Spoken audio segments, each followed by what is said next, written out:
Bem, deixa eu falar um pouquinho sobre o que nós dissemos ontem. Ontem foi a palavra inicial e a partir de hoje é que a gente vai entrar no tema que foi proposto, que é criação, queda, redenção e consumação. Bem, o que eu tentei tratar ontem? Tentei mostrar que criação, queda, redenção e consumação é uma maneira de ver o mundo, é uma cosmovisão. Nós vamos falar dela de hoje até sexta-feira. Mas antes de falar dela, eu tinha que falar do que era cosmovisão. E o que eu quis mostrar em poucas palavras é que cosmovisão é uma maneira de enxergar o mundo, é um esquema de crenças e verdades e certezas e motivações que impulsionam você para agir nesse mundo em conformidade com essa maneira de enxergá-lo. E que todo mundo tem essas coisas, estando consciente ou não delas. Então, eu dei alguns exemplos que são ilustrativos, ajudam a gente a gravar o conceito. De que assim como o iceberg, a parte que fica fora da água, que a gente vê, é uma parte pequena daquilo que o iceberg de fato é, nós também somos assim. Na verdade, aquilo que as pessoas veem a nosso respeito é muito pouco. É o que fica fora da água. São as nossas ações, o que a gente fala, o que a gente faz. Mas isso tem muito por detrás. Muito daquilo que a gente estuda, aprende, família, cultura, o país em que a gente vive, a época em que a gente vive. Tudo isso influencia as nossas ações, nossas palavras. Mas tem coisas ainda mais profundas do que as influências sociais e as influências que nós sofremos, que é a disposição do nosso coração.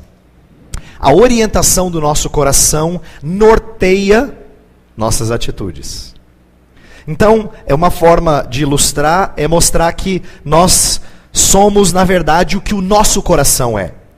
Isso aqui que você enxerga pode ser aparentemente uma coisa, mas quando você começa a enxergar o meu coração, você fala, agora eu conheço o Weber. Agora eu conheço o Weber. É claro que a gente não consegue sondar o nosso coração como Deus faz. Né? Deus sonda o coração, a gente falou disso ontem. Mas quando a gente começa a se perceber e a se conhecer melhor, aí você fica surpreso muitas vezes com o que você encontra. Né? Eu falei ontem que às vezes quando a gente está aconselhando alguém, um determinado trauma, uma crise, uma dificuldade que alguém está passando, ganha uma outra cara quando você começa a entender o que está lá por detrás. O que está no mais interior de alguém. E isso é verdadeiro a nosso respeito também. Às vezes Deus usa alguém na nossa vida para apontar algumas coisas a nosso respeito que ele não está enxergando. Que estão lá no fundo. É quando alguém pega você com a máscara de mergulho e leva para baixo da água. E fala assim, deixa eu te mostrar um pouquinho de quem você é. Olha lá embaixo. Né? Então, cosmovisão tem a ver com o que está no nosso coração. E o que sai dele é então produto do que está nele. Tá? E isso tem uma série de aplicações que eu não falei ontem, eu só vou mencionar algumas delas. Não é à toa que a Bíblia fala sobre guardar o coração. Acima de tudo, Salomão falou, guarda o coração, porque dele procede as fontes da vida. Em outras palavras, cuida bem da fonte, porque assim você vai ter coisa boa saindo dela. Você não tem como mudar a fonte, só Deus faz essa cirurgia. Só Deus tira coração de pedra e coloca coração de carne. Mas você pode preencher ou alimentar o coração de coisas boas ou ruins. Lembra Paulo falando, tudo que é agradável, tudo que é de boa fama, se algum louvor existe, seja isso que ocupe o vosso pensamento. O que ele está dizendo seja isso que ocupe o vosso interior. Então, preencha com aquilo que é bom. Guardo no coração as tuas palavras, para não pecar contra ti. Em outras palavras, eu preencho com aquilo que é saudável, porque eu sei que se eu não fizer isso, ele vai ser idólatra. Essa foi uma outra coisa que nós trabalhamos ontem. Coração, ele é necessariamente apegado a alguma coisa, pelo qual ele vive e morre. Portanto, ele é por natureza religioso. Eu até disse que a gente aprende uma definição em ciências na escola, de que o ser humano é homo sapiens. Na verdade, isso é resultado do iluminismo, que entendeu que a razão era a fonte suprema de toda a autoridade. Biblicamente é mais correto a gente dizer que o ser humano é homo religiosus. Ele é homem religioso. Isto é, ele é, por natureza, apegado a um Deus. Seja ele O Criador ou a criatura?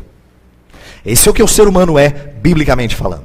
Tá? Então ele é, por natureza, aquilo que o seu coração está apegado e está amarrado a isso. E isso é o que demonstra quem ele de fato é no seu mais íntimo. E a gente também disse que isso é importante, a cosmovisão é importante, a maneira como a gente lê o mundo, enxerga o mundo, a base das nossas ações, é importante porque explica o porquê de alguns problemas na igreja evangélica hoje. Aí nós passamos a segunda parte do dia de ontem falando de uma divisão entre aquilo que é sagrado e aquilo que é secular, aquilo que é santo e aquilo que é profano. E, de certa forma, dicotomizando a nossa vida. Aí usei uma outra ilustração. Eu falei assim que, para muitos brasileiros católicos, isso acontece de monte. Infelizmente, alguns evangélicos também. A sua fé é tão importante que você tem aquele quartinho lá nos fundos reservado para ela. Por que eu usei essa ilustração? Porque a ideia de você reservar um cômodo para a sua fé parece importante. Parece até assim, dar um certo crédito. Mas na verdade, você tranca o quartinho e a vida no resto da casa continua. E essa é uma ilustração para mostrar que não é essa que é a verdadeira religião da pessoa. Não é o que está no quartinho do fundo. É o que está no fundamento da casa. Essa sim é a verdadeira religião dele. Isso é aquilo em que ele se sustenta. É isso que ele crê. Essa é a base das suas ações. Você quer saber qual a religião dele? Isto é, o que é aquilo pelo qual ele vive e morre? Você tem que saber os fundamentos. Não é o que está no quartinho. Né? E eu disse isso para mostrar que muitas vezes nossa cosmovisão não bate com aquilo que a Bíblia apresenta como sendo uma boa cosmovisão. Tanto é que a gente tem inconsistências, incoerências. A gente não entende muito sobre o que significa ser cristão fora do ambiente de igreja. Né? A gente está acostumado a fazer as coisas do dia a dia do jeito que qualquer outra pessoa faria. Foi isso que a gente trabalhou ontem. E de que talvez a gente devesse pensar de forma um pouco mais orientada pelas Escrituras, voltasse para as Escrituras de novo para tentar enxergar como isso influencia, ou deveria influenciar, as nossas atividades seculares. Nosso estudo, nosso trabalho, nossos relacionamentos com família, com amigos, nossa diversão e tantas outras coisas. Tá?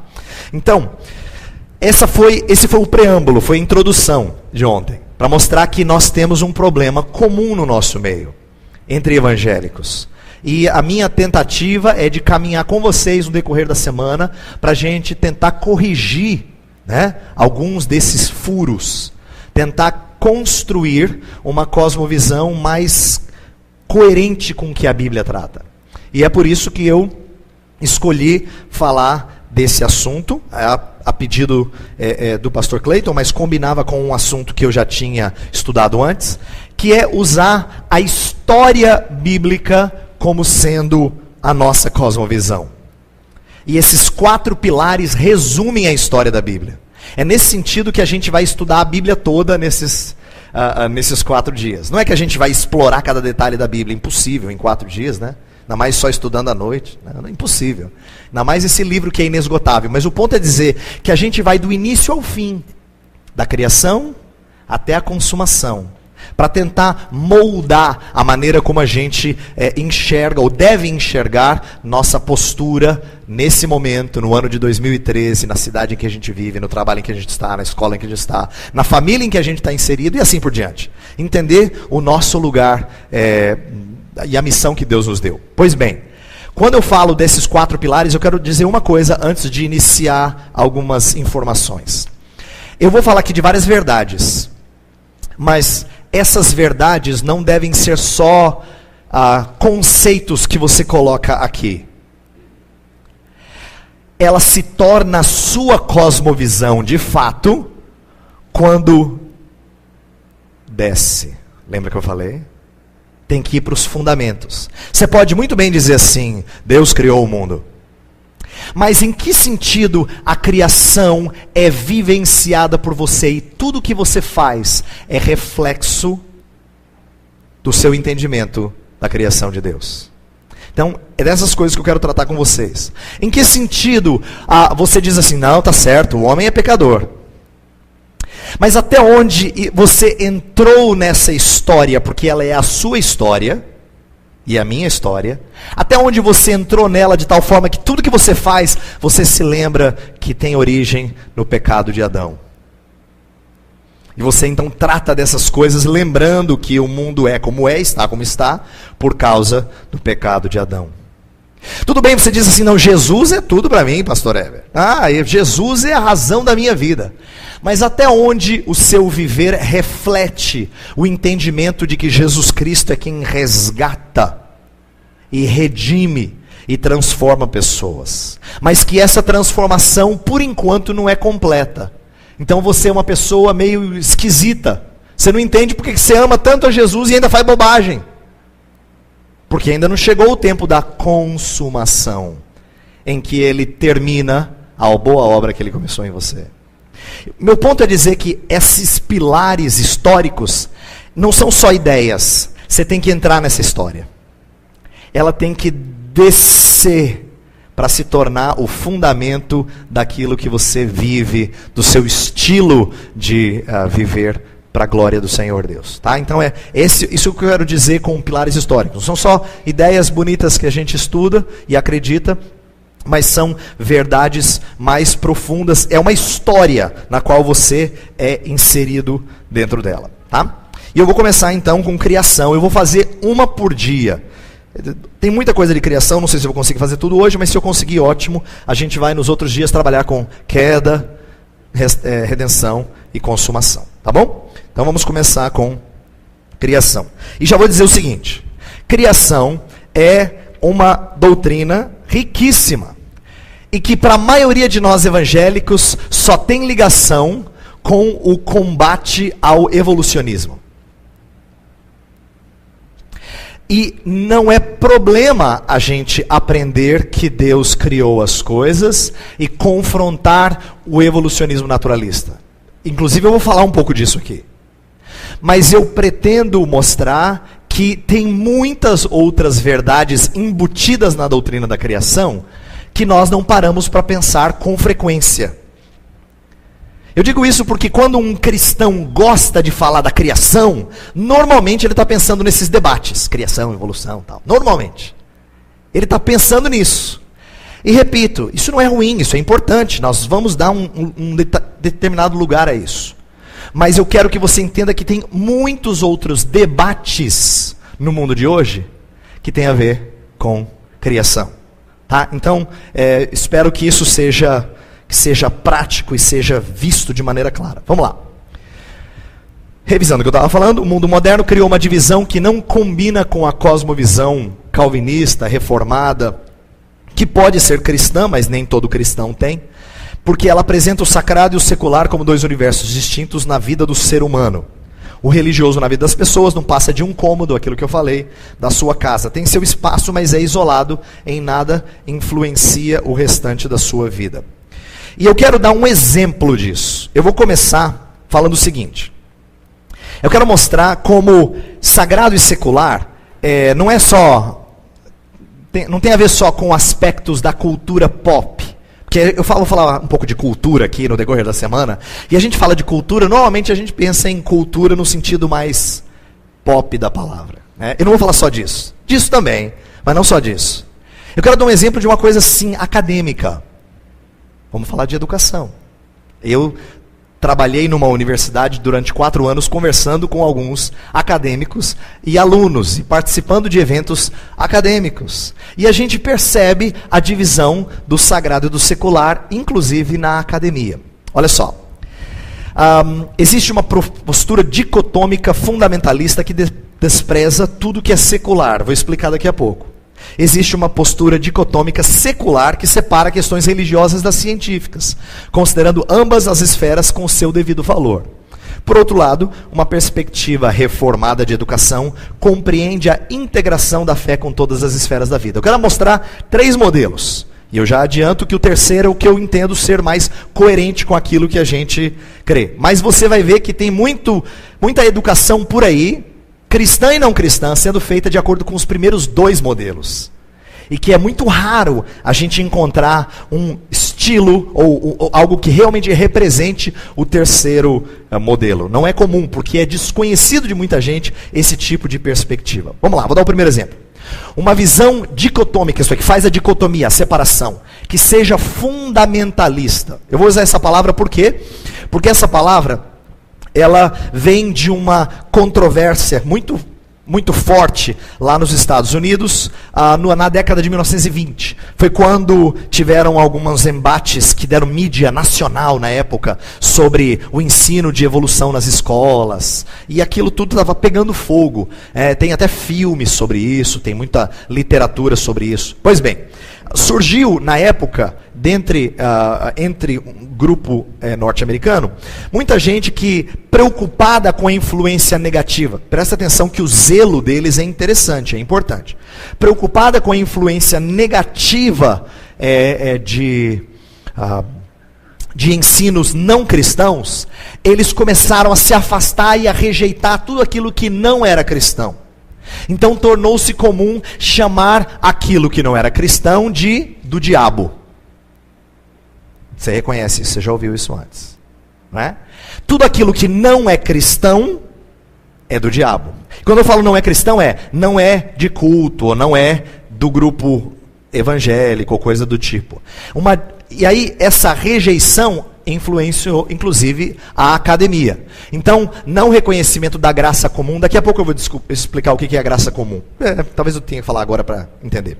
A graça comum é o entendimento de que Deus preserva até aqueles que não o amam, de tal forma que eles possam produzir coisas que são boas, verdadeiras, justas, honrosas. Deus não permite só que cristãos produzam boa ciência. Ele permite que não cristãos façam boa ciência.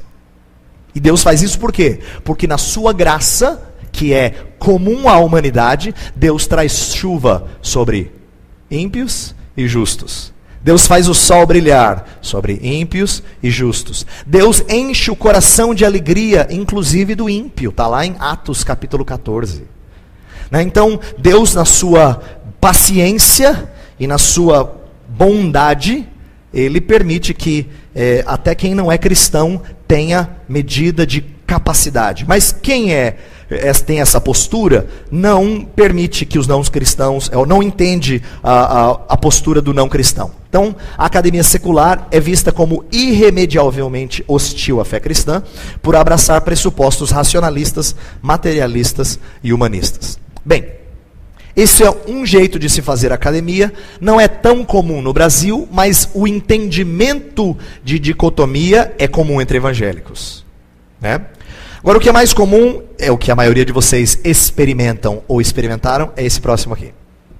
Uma visão dicotômica secularizada, que é o seguinte: o cristianismo e a ciência estão em esferas distintas. Fazer ciência só é possível sem pressupostos religiosos e de fé. A confessionalidade, isto é, aquilo em que você acredita, se limita basicamente à presença de religiosos nos conselhos diretivos. Então, vou dar um exemplo. Vamos supor que você frequenta uma faculdade que tem algum vínculo com uma igreja.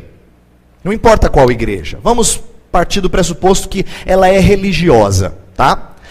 Se ela é religiosa, como é que a fé ou a religiosidade dessa escola se manifesta no dia a dia da vida acadêmica? Na maioria das vezes, ela constitui de religiosos presentes na direção. Então, pessoas que são da igreja fazem parte da direção dessa escola. Além disso, eles às vezes têm uma ou outra matéria que lida com aspectos religiosos, né? Mantém uma ou mais disciplinas que lidam com religião, ética. Muitas vezes eles têm esse tipo de coisa. E, às vezes, tem algum tipo de culto ou atividade religiosa, mas normalmente isso não adentra a sala de aula. Permanece a pecinha de Lego acoplada ao resto. Lembra que eu falei ontem para quem estava aqui? Ela é boa, você fala assim, olha só, ela tem culto. Que bom. Olha só, tem alguém que pode atender os alunos que estão em crise. Que bom. Olha só, ela tem uma matéria que lida com ética. Que bom, mas não passa disso. Não tem influência de fé dentro do dia a dia da escola. Essa é a realidade da maioria, para não dizer todas, da maioria das universidades ligadas a alguma igreja cristã, tá? Seja ela católica ou evangélica. É o modelo aproximado hoje de universidades que tiveram origem cristã. Então, por exemplo, quem ouve falar das grandes universidades norte-americanas, né, antigas, famosas, Yale, Princeton, Harvard, todas elas nasceram de contextos cristãos sérios. Mas eles foram perdendo esses conceitos de tal forma que hoje, se tiver alguma coisa de cristã lá dentro, que é muito difícil, mas se tiver, é nesses moldes mais de fazer parte da história do que fazer parte do dia a dia da vida de um universitário. Por quê? Presta atenção. Porque essa postura não está dizendo necessariamente que religião é ruim. Mas o lugar dela não é dentro da academia. Tá? Eu quero dar um exemplo de um palestrante que falou lá no Mackenzie, onde eu trabalho, durante uma conferência sobre darwinismo. Ele disse assim, eu tenho uma partezinha do vídeo que eu recortei e coloquei na apresentação, então eu vou pedir para o pessoal de som aí ajudar vocês a ouvirem. Vai estar um pouquinho embaçado, porque a qualidade não é 100%, mas ele basicamente, já vou te ajudar, ele vai explicar como é que ele entende que a escola de onde ele vem deve ou não influenciar a ciência, a prática científica na escola, tá? Então a gente vai ouvir, depois eu vou relembrar o que ele falou. Presta atenção. Primeiro, eu gostaria de falar da posição da minha instituição, da PUC Minas, com relação ao ensino de evolução. Ele é da PUC Minas, é uma universidade católica. Nem na biologia evolutiva, nem em outras disciplinas, a intervenção de instâncias superiores com relação a qual conteúdo deve ser ensinado. O que é bom, porque é muito pouco provável que em esferas superiores de administração eu tenha conhecimento para discernir sobre o que é mais atual, o que é mais moderno, o que é mais adequado de se ensinar naquela disciplina. Isso funcionaria como uma espécie de censura, e essa censura não existe na minha instituição, e isso é desejável. A posição da direção é de que os especialistas são os professores e cabe a eles a decisão. Ciência e religião não se misturam nos conteúdos da PUC Minas e a gente tem uma relação excelente também fora dos conteúdos da disciplina, sendo que a instituição é financiadora, patrocinadora do progresso científico. Ok. E fora da universidade. Eu trabalho em uma instituição católica, fui criado como um católico. Como que anda a relação da igreja com a evolução? É a igreja católica. Bom, evolução já foi citada algumas vezes por papas, mas vamos nos ater às últimas citações de João Paulo II, que aceita a teoria da evolução como mais do que uma teoria, sendo que o número já faz alguns anos era o antigo papa, que a gente tem é muito grande para que sejam todas refutadas em um mesmo momento. O Papa Bento VI também fez o mesmo tipo de pronunciação, se a ciência da biologia evolutiva, e não se discutiu nenhuma mistura da ciência e religião nesse congresso. Ele não é um bom católico, é Bento XVI, não é sexto. Ele citou errado aí. O Papa atual é Bento XVI, ele errou o número romano. Mas o ponto é dizer o seguinte, presta atenção em algumas coisas que ele diz. Ele fala, não há interferência qualquer das instâncias da administração na sala de aula. E ele diz, o que é bom, porque eles não sabem o que é moderno, atual e melhor. Então cabe a cada professor escolher. E ele fala, isso é desejável, porque se tivesse intervenção, seria censura. E ninguém quer censura, ainda mais no mundo moderno como o de hoje. Nós não somos mais medievais. Já ouviu assim, esse tipo de argumento? Não somos mais medievais, em que essas coisas se misturam. Nós somos gente esclarecida, nós vivemos pós-iluminismo, entendeu? Em que agora as coisas são mais esclarecidas. Nós sabemos que religião e ciência não devem se misturar. Esse tipo de argumentação é muito... E aí ele termina dizendo assim, naquela primeira parte, ele termina dizendo assim, mas nós temos uma relação muito boa. Em outras palavras, você lá e eu cá. Elas não se misturam.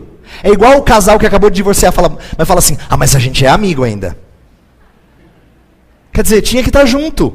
Mas não, justifica dizendo, a gente se separou, mas a gente é amigo.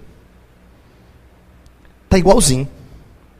Então, por que eu uso isso como ilustração? Para mostrar que na cabeça da maioria das escolas que tem algum vínculo com igreja, não há qualquer integração.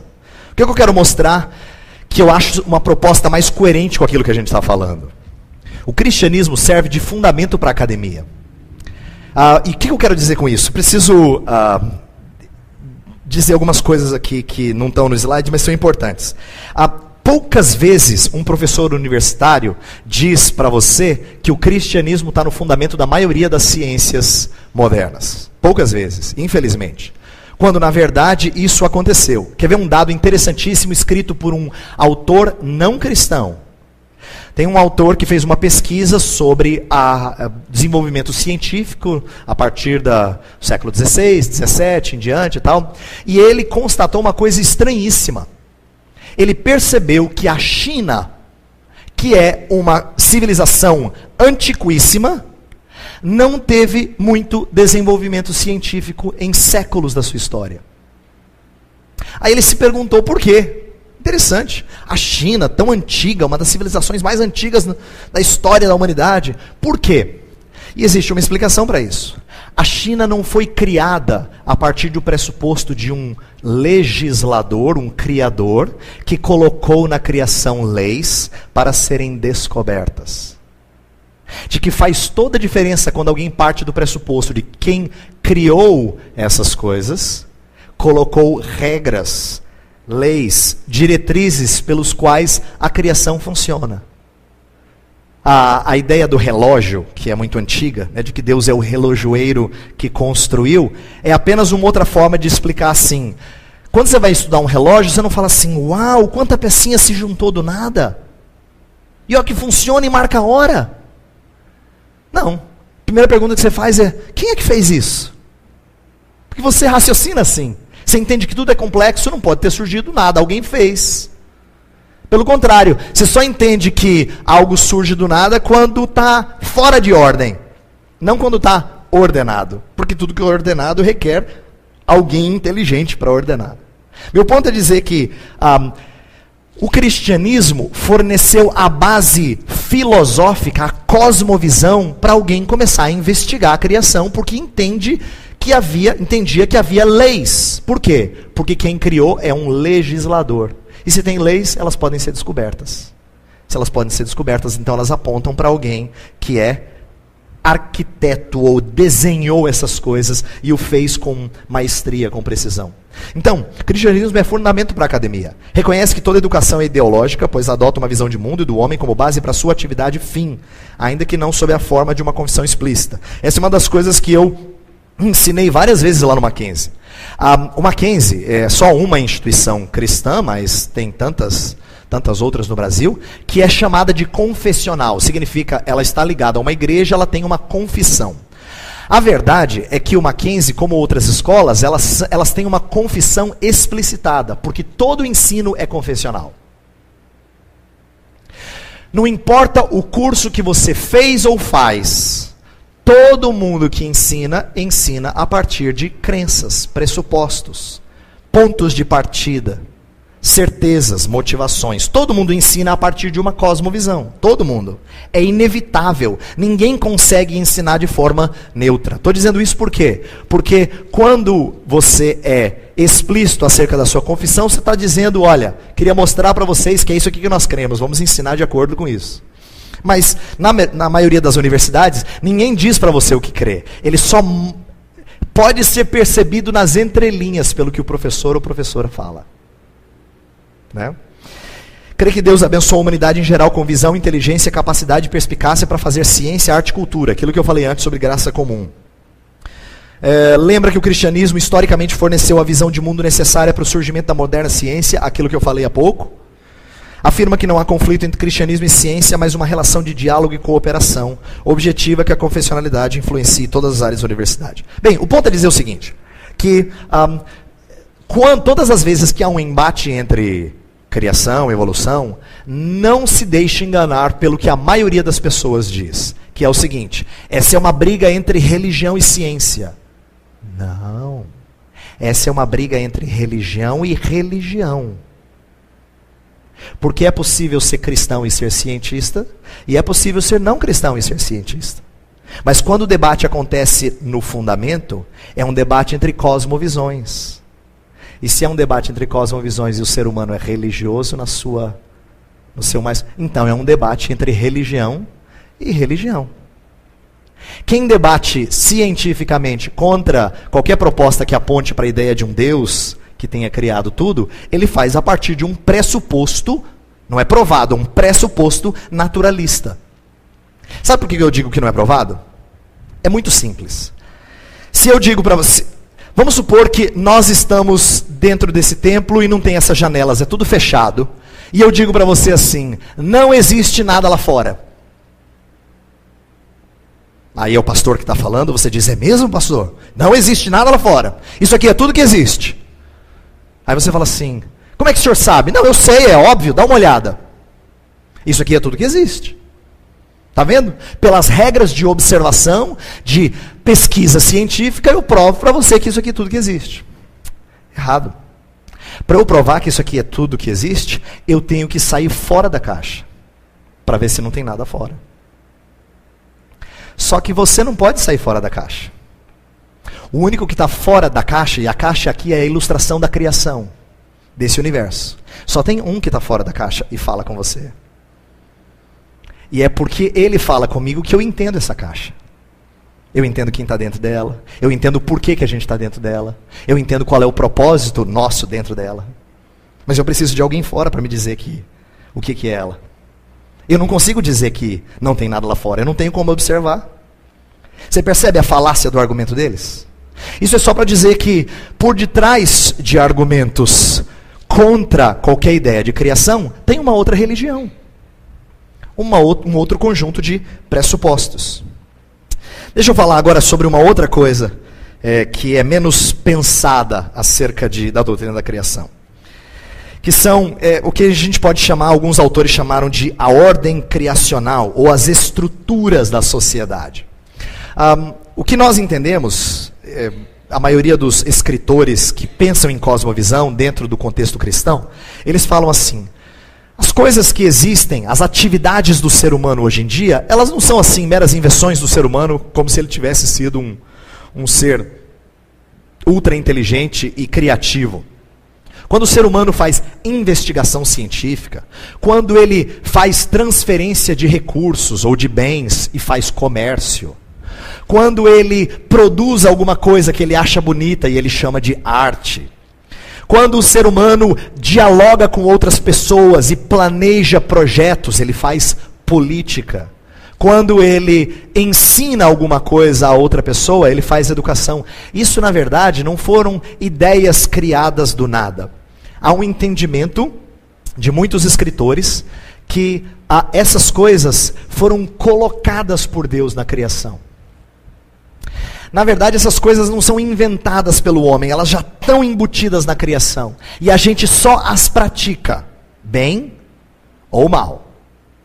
A gente não as cria, a gente só as pratica, bem ou mal. Mas eu quero mostrar como tem algumas coisas que estão muito fortes, muito fixadas na criação. Inclusive, essa é a razão pela qual a gente entende que nós fomos colocados na criação para responder às ordens de Deus dentro dessa criação. Isto é, a maneira de viver que seja em conformidade com essa criação. De certa forma, todos nós somos vocacionados. Os reformadores da época da Reforma falaram muito disso. De que não é só quem é pastor que é vocacionado, mas de que todas as profissões, quando agem dentro da criação de Deus, fazendo aquilo que combina com a criação de Deus, e produzindo, e explorando, e aproveitando as coisas que Deus fez, ele age em resposta à vocação de Deus, ao chamado de Deus. É isso que os reformadores tratavam. Por isso que eles tentavam valorizar toda e qualquer profissão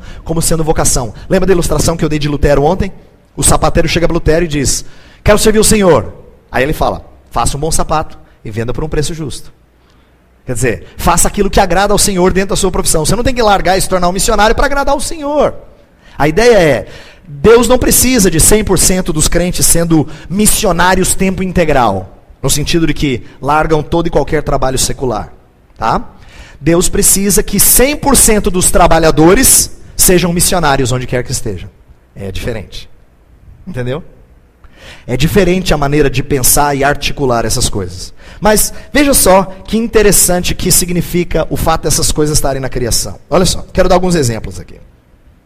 Muitos escritores calvinistas, reformados, falam que o mundo tem coisas que já estão embutidas nele, que são como são, que não adianta lutar contra isso. É a estrutura com a qual Deus fez o mundo, o potencial cultural ordenado por Deus e as leis. Em outras palavras, não adianta você lutar contra a lei da gravidade. Esse é um exemplo, né? Tem certas coisas que Deus colocou que você trabalha debaixo delas. Eu vou dar alguns exemplos bíblicos agora de coisas interessantes. Mas eu vou falar de dois conceitos que são importantes, que tem uma estrutura que Deus colocou na criação, Deus fez a criação desse jeito. Agora, como você faz uso dessa estrutura, é que é a grande chave do negócio. Se você faz em conformidade com os propósitos originais, que estão lá no manual do fabricante, ou se você faz em rebeldia ao fabricante do seu próprio jeito. A maneira como você usa as estruturas de Deus é que vai determinar sua obediência ou não ao Criador. Então vamos dar um exemplo aqui. Olha só. O aspecto estrutural são as leis criadas por Deus para ordenar a realidade nas suas mais diversas manifestações, né? E todo o potencial resultante delas. Olha só, esse aqui é um exemplo que eu mencionei ontem ao irmão. Eu falei que eu ia ler um texto que é típico, que todo agrônomo devia gostar. A Bíblia fala que até mesmo a relação entre o agricultor, a terra e as sementes está estruturada por leis estabelecidas por Deus, que através da técnica agrícola acabam sendo descobertas pelo agricultor. Olha que texto lindo em Isaías 28. Veja só. Inclinai os ouvidos e ouvi a minha voz. Atendei bem e ouvi o meu discurso. Porventura lavra todo dia o lavrador para semear? Ou todo dia sulca a sua terra e a esterroa? Porventura, quando já tem nivelado a superfície, não lhe espalha o endro, não semeia o cominho, não lança nela o trigo em leiras, ou cevada no devido lugar, ou a espelta na margem? Pois o seu Deus assim o instruiu devidamente e o ensina. Porque o endro não se trilha com instrumento de trilhar, nem sobre o cominho se passa roda de carro, mas com vara se sacode o endro e o cominho com pau. Acaso é esmiuçado o cereal? Não. O lavrador nem sempre o está debulhando, nem sempre está fazendo passar por cima dele a roda do seu carro e os seus cavalos. Também isso procede do Senhor dos Exércitos. Ele é maravilhoso em conselho e grande em sabedoria. Olha o que esse texto diz. Por acaso, quando você vai cuidar da terra, ele está dizendo, você lavra todo dia a terra? Você tem que lavrar a terra todo dia para semear? E a resposta é óbvia, não. É uma pergunta retórica, cuja resposta todo mundo sabe. Ele está falando com uma cultura agrícola, todo mundo sabe do que ele está falando. Tá? Isaías está conversando com gente que lida com a terra todo dia. E ele está dizendo assim, por acaso você sulca a terra todo dia? Você faz os buracos dela todo dia? Você precisa fazer isso e depois cobri-lo? Não. Quando já tem nivelado a superfície, você não espalha as sementes? E depois você não coloca do jeito que tem que colocar? Aí o que mais chama a minha atenção é o seguinte, é o que está em negrito ali no meio. Por que o agricultor faz isso? O texto fala, pois o seu Deus assim o instrui devidamente e o ensina. Presta atenção na verdade que está nesse texto. Não significa que Deus fala com o fazendeiro, diz assim, ó, olha, agora abre a terra assim. Ele não fala no ouvido do fazendeiro, ô fazendeiro, aqui é Deus falando. Você planta desse jeito assim, ó. Não. O que o texto está dizendo? Que quando quem cuida da terra faz do jeito que tem que fazer, é como se Deus estivesse ensinando. Por quê? Porque ele descobriu como é que se trabalha com as estruturas da criação. Ele entendeu que para você cuidar da terra e plantar e dar fruto, tem um jeito de fazer. E não dá para fazer diferente. Porque não funciona, a estrutura não permite, tem um jeito de fazer. Toda vez que ele descobre, é como se Deus falasse com ele. Isso é o que a gente chama em teologia de revelação geral. Nós recebemos Deus fala, os céus proclamam a glória de Deus, e o firmamento anuncia as obras das suas mãos. Quer dizer, a criação de Deus comunica certas coisas, e quando você descobre como funciona, você fala, uau, olha só, é desse jeitinho aqui. Deus o instrui devidamente e o ensina. E o texto continua e no final fala assim, também isso procede do Senhor.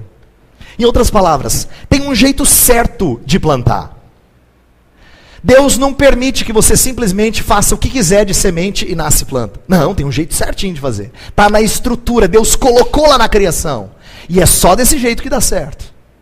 Você tem que obedecer certas regras. Você pode inovar com coisas periféricas. Você pode ter irrigação artificial, você pode criar algumas coisas.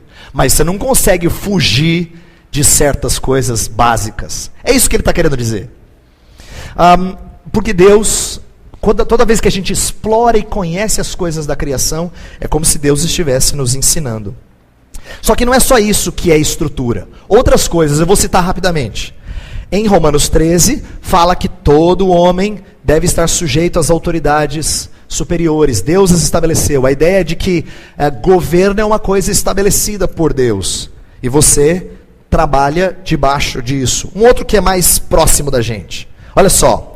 Segundo Gênesis 1, o matrimônio, é Gênesis 2, eu errei aqui. Tem que ser monogâmico, isto é, só com uma pessoa. Tem que ser heterossexual. E tem que ser emancipado de qualquer autoridade paterna. O homem deixa pai e mãe e se une a uma mulher. Essa frase, esse conceito, mostra que há certas coisas na estrutura do casamento que são do jeito que são. Se você age de acordo com a estrutura, você tem boa chance de ser feliz. Se você quebra com o padrão, você tem consequências. Por isso que a gente vê na Bíblia os problemas da poligamia. Homens considerados de Deus até praticaram isso, e não significa que Deus não os abençoou, assim como Deus abençoa você e eu, mesmo com os nossos erros. Mas a gente sabe as consequências maléficas disso. Isso aparece. Mesma coisa com o casamento heterossexual. Homossexual, que quebra com o padrão heterossexual. Mesma coisa com o casamento que não desconecta dos pais. Também dá problema, porque não foi assim que Deus criou. O meu ponto é dizer o seguinte: quando Deus fez as coisas do jeito que fez, Ele colocou uma ordem, uma estrutura. Quando você obedece a estrutura, a chance de você atingir êxito, alegria, satisfação é muito maior. Ir contra ela é nadar contra a maré. Isso pode ser dito também de outras coisas. Pensa em relacionamento de pais e filhos, né? Filhos, família deve ser oriunda de matrimônio. Filhos não deviam fazer parte de instituições que não são casamento. Deus não fez as coisas para serem assim. Portanto, todo mundo que opta por um caminho diferente do de Deus tem consequências. A esposa deve amar e respeitar a liderança do marido. O marido deve amar a esposa e cuidar dela. Os filhos devem honrar. Quer dizer, essa é a estrutura. Se você não obedece à estrutura, você tem consequências. Pois bem, antes de entrar nisso aqui, meu ponto foi tentar dizer que Deus fez as coisas de um jeito, e fazer do jeito de Deus significa ter as bênçãos de Deus. Deixa eu dar um outro exemplo agora interessante que eu tenho aqui nas minhas anotações. Eu estou falando dessas coisas, mas não é que a gente descubra elas sem a Bíblia, não. A Bíblia é a lâmpada para os nossos pés, para a gente entender o nosso caminho. Quando eu falo de ordem criacional, que eu falei até agora, da estrutura, né, o que Deus colocou na criação, vou dar um exemplo muito prático para a gente hoje.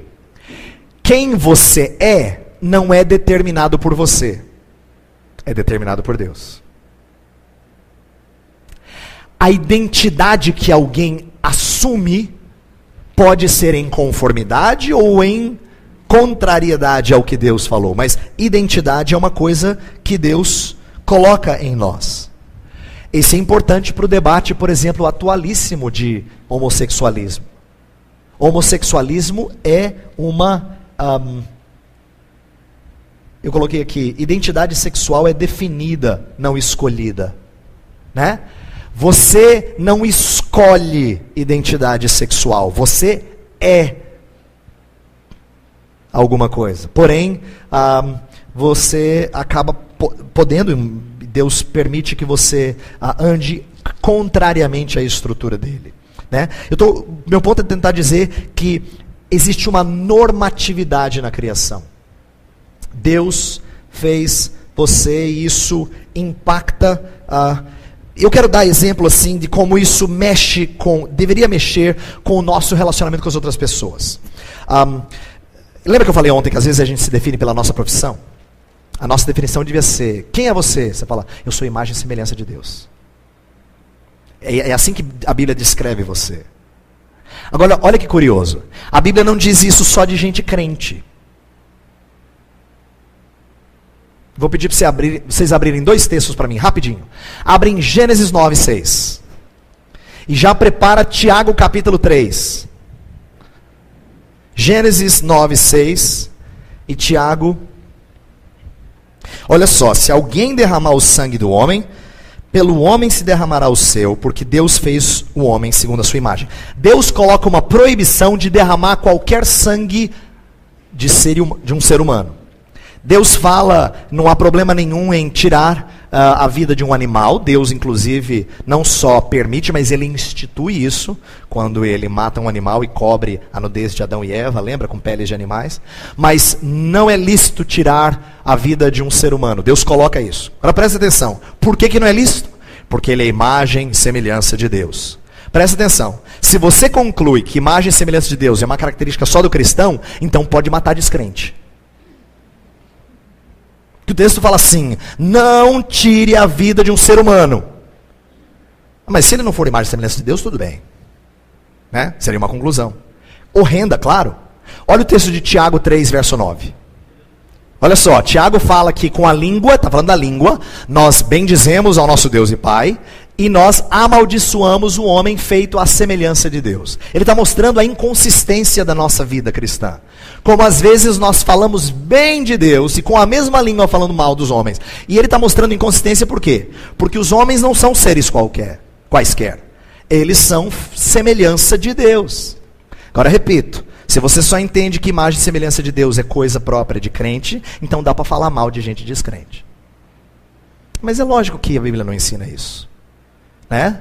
Ela ensina pelo contrário que você tem que cuidar com o que você fala, porque você pode ferir. Presta atenção, os 2 textos não estão desconexos. A Bíblia fala que se você odeia o seu irmão, se você chama ele de tolo, usa algumas ilustrações, você comete homicídio. Tem tudo a ver com Gênesis 9.